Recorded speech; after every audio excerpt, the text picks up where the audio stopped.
नमस्कार, म निर्मल छेत्री। आज हामी विगतबाट राजनैतिक विश्लेषण गर्दै आउनुभएका नेपालगञ्ज स्थित प्राध्यापक डाक्टर जनार्दन शर्मासँग गरिएको कुराकानी तपाईँ समक्ष प्रस्तुत गर्नेछौँ।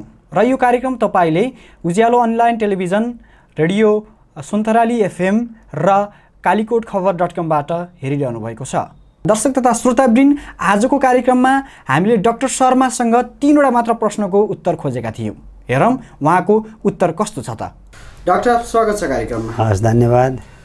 अहिलेको समयलाई कसरी युज गरिराख्नु भएको छ? लेखाइ पढाइ अलिअलि पुराना किताबहरू, पुराना लेखहरू उल्टाइ पल्टाइ गर्दै त्यस्तै गरी चलिरहेछ। र अहिले नेपालको राजनीतिक अवस्थामा केही फेरबदल भइरहेछ, लामो समयदेखि चाहिँ फेरबदल भइरहेछ। यसको विषयमा तपाईँको धारणा चाहिँ के छ? एउटा के भयो त भनेपछि नेपाल हाम्रो भौगोलिक हिसाबले दुईटा ठुला शक्ति सम्पन्न देशहरूको बिचमा छ, हैन? र हाम्रो देशहरूमा हुने केही घटनाहरूले अथवा ती देशमा हुने घटनाहरूले पनि हाम्रो देशको राजनीतिलाई र समग्र क्षेत्रलाई असर पर्ने कुरो स्वाभाविक छ। र नेपाल के भयो त भन्दाखेरि सुरुदेखि नै सुगौली सन्धि पछाडि जतिखेर ब्रिटिसबाटै ब्रिटिस शासन भारतबाट समाप्त हो, त्योभन्दा पछाडिका दिनहरूमा नेपाल जहिले पनि बाह्य शक्तिको खेल जस्तो भइरहेछ। किनभनेदेखि 2007 सालमा सरकार बन्यो, त्यो पनि टिकेन। त्यो बेलामा त्रिभुवनको केही समयसम्म चल्यो। त्यो पछाडि महेन्द्र सरकारले पञ्चायती व्यवस्था ल्याउनु भयो, अथवा 7 साल भयो। 7 सालमा चाहिँ बिपी कोइरालाको नेतृत्वमा नेपाली काङ्ग्रेसले बहुमतको सरकार ल्यायो। त्यो बहुमतको सरकार पनि टिकेन र पञ्चायती व्यवस्था स्थापित भयो। पञ्चायती व्यवस्था पनि टिकेन र 46 सालमा आइसकेपछि पञ्चायती व्यवस्था पनि के भयो त भन्नुहुन्छ भनेपछि फेरि 36 सालमा पञ्चायती व्यवस्थालाई यस्तै राख्ने कि सुधारिएको पञ्चायत भनेर राजा वीरेन्द्रले जनमत सङ्ग्रह लिए। जनमत सङ्ग्रहमा सुधारिएको पञ्चायती व्यवस्था भन्ने विषयले प्रवेश पायो र 46 सालमा आइसकेपछि पञ्चायतको विरुद्धमा फेरि एउटा आन्दोलन भयो जनस्तरमा र त्यो व्यवस्था पनि गयो। एउटा संविधान आयो। फेरि के भयो त भन्दाखेरि त्यहीबाट बनेको 46 सालको संविधानबाट सरकारमा पुगेको माओवादी शक्ति के गर्यो त भनेपछि सरकारबाट हट्यो र 51 सालमा उनीहरूले संसद छोडेर फेरि जङ्गलमा पुगे। त्यो जङ्गलमा पुग्ने बेलामा उनीहरूको अधिकांश बसाइ के देख्यो त भन्दाखेरि भारतमा उनीहरूले आफ्नो आधार थलो बनाएर भारतमा बसेको देखियो। त्यसले के कुरा सङ्केत गर्छ त भनेदेखि यिनीहरू कतै न कतैबाट भारतको समर्थनमा अथवा भारतको गुडविलमा सञ्चालित थिए कि भन्ने कुराहरूको शङ्का देखिन्छ, हैन? र अनि 62-63 भइसकेपछि तिनी सरकारहरू पनि के भयो त भन्दाखेरि फेरि टिक्न सकेनन्। टिक्न किन सकेनन् त भन्दाखेरि कहिले माओवादीको सरकार बन्यो र कहिले काङ्ग्रेस र माओवादी मिलेर बन्यो। फेरि निर्वाचन भयो। निर्वाचन भइसकेपछि फेरि के भयो त भन्दाखेरि हाम्रो एमाले र माओवादी मिलेर सरकार बन्यो। त्यो सरकार पनि फेरि टिक्न नसकेर अहिले आएको स्थिति के हो भनेदेखि पार्टी एकीकरण भयो, माओवादी र एमाले। त्यो पनि टिक्न नसकेर अहिले आएर फेरि काङ्ग्रेस, माओवादी र अन्य दलहरू मिलेर सरकार बनिएको छ। यो घरिघरि नेपालमा यो नियति पटक पटक कुनै पनि सरकारले आफ्नो कार्यकाल पुरा गर्न नसक्नु, अनिबाट आफूले सोचेको कामहरू इम्प्लिमेन्ट लागू गर्न नसक्नु, यो कुराहरूले के देखाउँछ त भन्दाखेरि शङ्का के उब्जाउँछ त भनेपछि के हो त नेपालमा यस्तो हुनुको पछाडि कारण के हो? हाम्रै कमजोरी हो कि अथवा अरू केही हो कि भन्ने बारेमा खोजी नीति गर्न आवश्यक छ जस्तो मलाई लाग्यो कि। डाक्टर साहब, जस्तै नेपालको राजनीतिक अवस्थामा चाहिँ पटक पटक देखा पर्ने दृश्यहरू किन र कसरी दोहोरिन्छन् होला? यो के हो त जस्तो मलाई लाग्यो भनेपछि हुन त यो विषय अहिलेको सन्दर्भमा अलि पुरानो लाग्न सक्छ। यो कहिले थियो त भन्दाखेरि अङ्ग्रेजीमा एउटा वर्ड छ क्या, जसलाई हामीहरूले के भन्छौँ भन्दाखेरि सबभर्सन भनेर भन्छौँ। SUBVERSION भन्छौँ। त्यो सबभर्सनको एक्ज्याक्ट वर्ड के हुन्छ त भनेदेखि अङ्ग्रेजी शब्दमा त्यसको व्याख्या भनेको डिस्ट्रोय द कन्ट्री भन्ने हुन्छ। या कुनै पनि देशलाई खतम गर्नु छ अथवा त्यो देशलाई अस्तव्यस्त पार्नु छ भनेपछि 3-4 वटा कुराहरूबाट सिद्ध्याउनु पर्छ भन्ने एउटा सिद्धान्त छ क्या। त्यो ठुला ठुला देशहरूले त्यस्तो कामहरू गर्छन्। त्यसमा पहिला अमेरिकाले सोभियत रुसमा खेल्थ्यो, सोभियत रुसले अन्य देशहरूमा पनि खेल्थ्यो होइन। यो खेल भइरहन्थ्यो र सोभियत रुसको विघटन पछाडि 1990मा सोभियत रुसको कम्युनिस्ट व्यवस्था ढल्यो। कम्युनिस्ट व्यवस्था ढलिसकेपछि यसको चर्चा हुन छुट्या थियो र आज 35-40 वर्ष यतातिर यसको चर्चा त्यति साह्रो छैन। तर के लाग्छ त मलाई फेरि भनेपछि हामी जस्ता गरिब र साना देशहरू जहाँ बाह्य शक्तिलाई खेल्न धेरै सजिलो छ, त्यसैको परिणामले हामी पनि यस्तै भयो कि भन्ने कुराहरू मलाई लाग्छ। त्यो कसरी हुन्छ त भन्दाखेरि जुन मैले अघि भने कुनै पनि देशलाई कसरी सिद्ध्याउन सकिन्छ भन्ने त्यसका मान्यताहरू छन् भनेपछि पहिला कुरो त त्यो देशमा चलिआएको परम्परागत रूपमा चलिआएका मूल्य मान्यताहरूमाथि पहिलो के गर्नुपर्छ त भन्दाखेरि प्रहार गर्न सुरु हुन्छ। जस्तै हाम्रो धर्ममा हुन्छ, हाम्रो संस्कृतिमा हुन्छ, हाम्रो सामाजिक के भन्नुहुन्छ त्यो हाम्रो सामाजिक सम्बन्धहरूमा हुन्छ हैन। जस्तै माओवादीले पनि के गर्यो त भन्दाखेरि सामाजिक सम्बन्धलाई पनि बिगार्ने काम गर्यो के हैन। कोही जातिको आधारमा गर्यो, केहीको आधारमा गर्यो। एउटा कुरा यतातिरबाट देखिन्छ। अर्को के देखिन्छ त भन्दाखेरि परम्परा हामीले पढिरहेका पुराना विषयवस्तुहरू, हाम्रो धर्म चाहे जुन कुनै धर्मलाई पनि तिमीहरूको धर्म भनेको नराम्रो हो, यो धर्म राम्रो हो भनेर ह्युमिलिएसन गरिन्छ के। मान्छेलाई के गरिन्छ त भन्नुहुन्छ भने एकदम यो केही पनि होइन भन्ने खालको पारिन्छ। त्यो पारिसकेपछि अनि पढ्न पनि के गरिन्छ त भन्दाखेरि विषयहरूलाई पनि कसरी प्रवेश गराइन्छ त भन्दाखेरि जस्तै हामीले जानेको के हो त भन्दाखेरि विज्ञान, साइन्स, म्याथ भनेर भन्छौँ नि हामीहरूले, बायोलोजी, केमिस्ट्री भन्नेको ठाउँमा यस्तो विषयहरू प्रवेश गराउँछन् उनीहरूले। जस्तै के भन्छन् होम इकोनोमिक्स भन्यो, घरेलु अर्थ भन्यो, घरको अर्थ पढेर के काम छ। अनि के गर्छ त भन्नुहुन्छ भने अर्बन वारफेयर भन्छ, सहरी युद्ध भनेर भन्यो। त्यसै गरेर अहिले के आउँछ त भन्दाखेरि महिला अधिकार भन्यो। अर्को कुरो के आउँछ त भन्दाखेरि यो के अरे यो समलिङ्गीहरूको बिचको विवाहको कुरा आउँछ। अरे बाबा, समलिङ्गीले कहिले समस्या पारेको थियो हामीहरूलाई? के थियो समाजमा त त्यो त थियो होला त। तर यिनीहरूले यस्ता कुराहरू उचालिदिन्छ, उचालेर के गर्छ त भन्दाखेरि समाजभित्र एउटा किसिमको विग्रह ल्याउँछ के, मान्छेलाई छाडा बनाउँछ। मान्छेले पुरानो डिसिप्लिनहरू केही पनि मान्दैन हैन।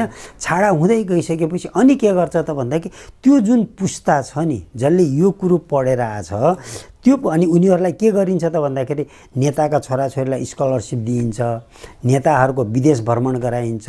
यो सबै के का पथ हो भन्दाखेरि त्यसलाई तिनीहरूलाई प्रभावित गर्नको लागि। अब तिनी मान्छेहरू त्यो देशमा पुगेर उनीहरूले योजना गराउने ठाउँमा पुग्दासम्म रे 20 वर्ष लाग्छ रे, 15 देखि 20 वर्ष। उसले पढ्छ, पढिसकेपछि ऊ नोकरीमा जान्छ र आफ्नो करियरमा लागिसकेपछि ऊ ठुलो मान्छे हुन्छ। पार्टीमा पनि त्यसैले प्रवेश गर्ला, अन्त जाला हैन। त्यस्ता नेपालमा धेरै उदाहरणहरू छन् के। बाहिर पढेर आयो, ठुलो मान्छे भयो, हाम्रो देशको कुनै योजना आयोगमा गयो, कुनै मन्त्रालयमा गएर योजनाहरू बनायो। जस्तै भनौँ न हामीहरूको अहिले योभन्दा अगाडि अर्थमन्त्री हुनुहुन्थ्यो, उसको के अमेरिकाको राजदूत भएर जानुभयो हैन। यस्तै किसिमका। त्योभन्दा पहिले सुरुमै 46 सालमा रामशरण महत भन्ने आउनुभयो, उहाँ पनि अमेरिकामा पढाएको भनेर आउनुभयो। उहाँले पनि के गर्नुभयो त भन्दाखेरि हामीसित भएका जति पनि उद्योगहरू थिए त्यसलाई प्राइभेटाइजेसन गर्ने नाममा नेपाललाई ध्वस्त पारे। हाम्रो जस्तै सिमेन्ट कारखाना थिए, सबै थियो त नेपालभित्र। त्यो सबलाई के गरियो त भन्नुहुन्छ भनेपछि प्राइभेटाइज। जस्तै भ्रिगोटिक कागज कारखानै थियो हैन। यस्ता जस्ता कारखानाहरू बेच्नुभयो।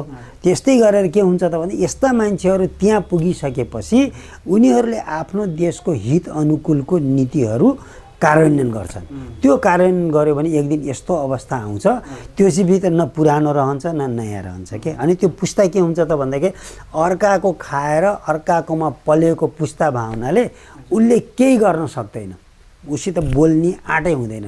जसले उसलाई पालेको छ, जसले उसलाई पढाइदिएको छ, जसले उसलाई सम्पन्नता दिएको छ, त्यसको विरुद्धमा ऊ बोल्न सक्दैन र नेसनको स्थिति यस्तो हुन्छ क्या। त्यही भएर मलाई के लाग्छ भनेदेखि नेपालभित्र हुने यस्ता किसिमका जति पनि गतिविधि र घटनाहरू छन् नि, बिपी कोइरालादेखि लिएर महेन्द्रदेखि लिएर 62, 63 र अहिले आएर 78मा भएका यिनी घटनाहरू छन् नि। यो अहिले गएर माधव नेपालजीहरू, पुष्पकमल दाहालहरू, यो अल्गिने घटनाहरू छन् नि, यसले मलाई के लाग्छ त भन्दाखेरि यो पनि कहीँबाट प्रभावित त्यही भित्रको खेलको एउटा नतिजा हो कि जस्तो कुरो मलाई लाग्यो कि मेरो विचारमा। जस्तै राजनीतिक अवस्थामा अब पटक पटक देखा पर्ने दृश्यहरू भए, लैङ्गिक र अधिकार सम्बन्धीका कुराहरू भए, यसको कारण र निवारण कसरी गर्न सकिएला? अब पहिलो कुरो त के गर्नु पर्यो त भन्दाखेरि यसको लागि बाहिरबाट आउने जति पनि काम लिएर आउँछन् नि, हामीहरूले एनजिओ भन्छौँ होइन, एनजिओ गैर सरकारी संस्थाहरू जो विदेशबाट आउँछन् त्यो कुन उद्देश्यले आछन्, किन आइरहेछन्?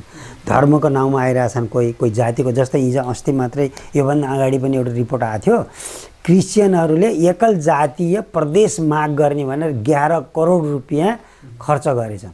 हो त्यस्ता त्यस्ता समूहहरू जसले पैसा पाएर त्यो काम गर्छन् नि, हो त्यो पैसाको सदुपयोग कहाँ आउँछ, कसलाई ल्याउँछ, त्यो पैसा लिने मान्छे को हो, त्यसको बारेमा नेपाल सरकार चनाख हुनु पर्यो पहिला कुरो त होइन। अर्को कुरो के हुनु पर्यो त भन्दाखेरि युवाहरूमा शिक्षा लिइसकेपछि अलिकति के भन्छ भनेपछि तिनीहरूको मनोबल बढ्न पर्यो, राम्रो शिक्षा दिनु पर्यो, उनीहरू जहाँ पनि बिक्री हुनु पर्यो, देशमा विकास हुनु पर्यो, त्यसले तिनीहरूले मौका पाउनु पर्यो। मौका पाइसकेपछि उनीहरूलाई पनि त्यो व्यवस्थाप्रति अलिकति लगाउ जाग्छ, मेरो देश हो भन्ने भावनाको विकास हुनु पर्यो होइन।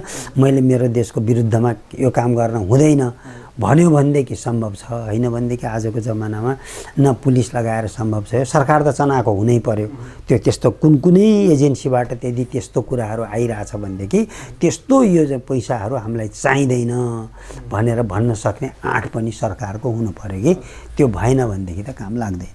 जस्तै नेपाल चाहिँ बाह्य शक्तिको खेल्ने थलो त भएको छैन, के छ? अब यो त यिनी सबै कुराहरूले के देखाउँछ त भन्दाखेरि जस्तै अहिले के देखियो त भन्दाखेरि विश्वमा शीतयुद्ध 1990 पछि सिद्धियो होइन।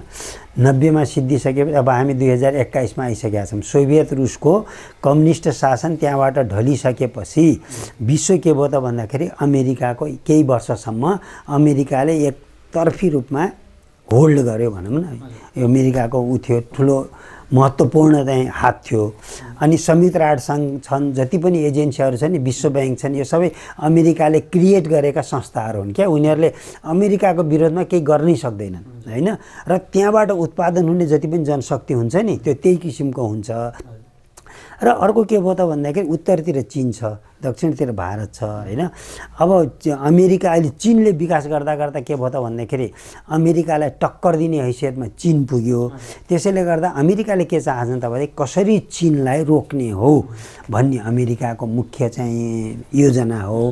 त्यो भित्र ऊ आफै आउन अमेरिकाबाट नेपालमा आउन सम्भव छैन। त्यही भएर उसले भारतलाई आफ्नो चाहिँ समर्थक बनाएर भारत मार्फत प्रवेश गर्ने उसको योजना छ।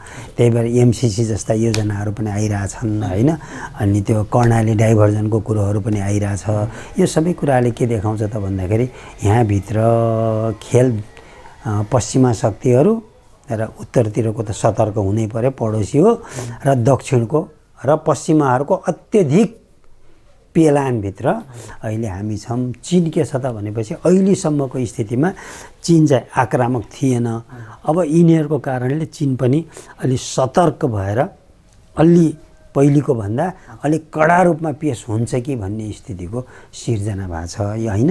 अब यो कुराहरूबाट बच्न त कसले सक्नु पर्यो भनेदेखि हाम्रो नेतृत्वले बच्न सक्नु पर्यो, त्यति मात्रै। अन्त्यमा चाहिँ तपाईँले एउटा मैले थप क्वेसन जोड्न चाहेँ। जस्तै नेपालमा एमसिसीको कतिको महत्त्व छ र यो एमसिसी लागू हुनुपर्छ अथवा किन हुनुपर्छ र पर्दैन, किन पर्दैन होला? एमसिसी के छ त भनेपछि पहिला कुरो एउटा कम्पनी हो होइन, मिलेनियम कम्पनी त्यो अमेरिकन कम्पनी हो।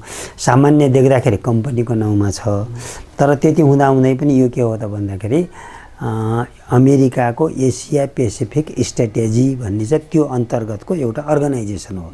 त्यो भावनाले त्यो अर्गनाइजेसन भने के हो त भन्दाखेरि अमेरिकाको सैन्य अर्गनाइजेसन हो, त्यो सेनाहरूको अर्गनाइजेसन हो। त्यसैको यो पार्ट हो भनेर भनेर सबभन्दा त्यसको खतरनाक कुरो के छ त भन्दाखेरि एमसिसीको नाममा एमसिसी यदि भोलि संसदले पास गर्यो भनेपछि त्यसमा नेपालको कानुन लाग्दैन। त्यसले राख्ने कर्मचारीमा त्यो कर्मचारीले भोलि गाडी एक्सिडेन्ट पारेर नेपाली मर्यो भनेपछि पनि हाम्रो कोर्टमा उसको मुद्दा लाग्दैन होइन। उसले कमाएको पैसा पनि हाम्रो यहाँ सो गर्न पर्दैन। त्यसैले गर्दाखेरि के गर्छ त भने त्यही नाउँमा भोलि विभिन्न कुराहरू पनि प्रवेश गर्न सक्छन् होइन। त्यो भएको हुनाले एमसिसी नेपालको हितमा छैन, किनभनेदेखि भोलि उनीहरूको सोच भनेको के छ भने सैनिक पठाउने हो चीनलाई रोक्नको लागि, तिब्बत उनीहरूलाई अल्ग्याउने उनीहरूको मुख्य चाहना हो। त्यसैले गर्दाखेरि एमसिसी त्यताबाट प्रेरित छ भने हो। यदि त्यसमा भएका यिनी प्रावधानहरू छन् नि होइन, जति पनि हो त्यो प्रावधानहरूलाई हेरफेर गरेर नेपालको हितमा प्रयोग गर्न सकिन्छ भनेपछि मात्रै ठिक छ। अहिलेको स्थितिमा नेपालमा लागू गर्यो भनेपछि नेपालको सम्प्रभुता र स्वतन्त्रतामा खतरा आउँछ भन्ने मेरो बुझाइ हो। अन्तिममा उज्यालो अभियान मिडिया प्रणाली, रेडियो सुनथराली FM, कालीकोटखबर.com र कालीकोट ग्यालेरीबाट तपाईँले हेर्ने र सुन्ने दर्शकवृन्दहरूलाई के भन्न चाहनुहुन्छ? सबभन्दा पहिले तपाईँहरूको यो मिडिया कर्मीहरू मित्रहरू सबैलाई मेरो धन्यवाद र बधाई र शुभकामना पनि छ। म के भन्नु त भन्दाखेरि तपाईँहरू यो आफ्नो सूचना प्राप्तिको लागि यस्ता यस्ता नयाँ नयाँ आफ्नो ठाउँका यिनीहरूलाई मिडियाहरूलाई सुन्ने गर्नुहोस्, हेर्ने गर्नुहोस् र यसका गल्ती कमजोरीहरूलाई सच्याउनको लागि प्रेरणा दिनुहोस् भन्ने गर्नुहोस् भन्ने मेरो भनाइ हो। र आज के भन्नु त भन्दाखेरि बिपी जयन्ती पनि भएको हुनाले बिपी कोइराला एउटा सम्झिन पर्ने मान्छे, उहाँप्रति श्रद्धाञ्जली पनि तपाईँहरूको मिडिया मार्फत म व्यक्त गर्न चाहन्छु। महत्त्वपूर्ण समयको लागि धन्यवाद सर। हस्, धन्यवाद। मलाई पनि आएर समय दिनुभयो, केही भन्ने मौका पाएँ, त्यसको लागि तपाईँहरूको टिमलाई धन्यवाद। आजको कार्यक्रम तपाईँलाई कस्तो लाग्यो? जस्तो लाग्यो त्यस्तै सुझाव सल्लाह दिनुहुन्छ भन्ने अपेक्षा राख्दै म सञ्चालक निर्मल छेत्री बिदा चाहन्छु। नमस्कार।